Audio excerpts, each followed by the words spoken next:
పాట వినకపోతే నిద్ర పట్టదు. మీరు పాట వినాలంటే నేను పాడినా ఏంటి? ఏమిటి, నువ్వు పాటలు పాడతావా?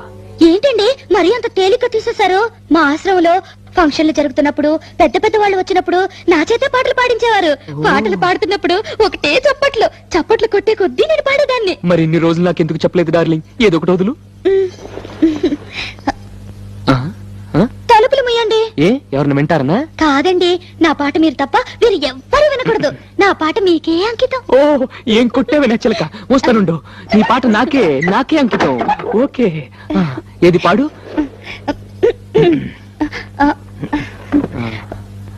అబ్బా, మీరు నా మొహం అంక చూడకండి, నాకు సిగ్గేస్తుంది. నీ మొహం చూడకుండా ఇంకేం చూడమంటావే? మీరు వెనక్కి తిరగండి. నా దగ్గర ఎందుకు సిగ్గు? మీరు వెనక్కి తిరుగుతాను, నా పాడతాను. ఓకే ఓకే ఓకే, నా వీపు చూసి పాడు. ఆహా. దేవుడా దేవుడా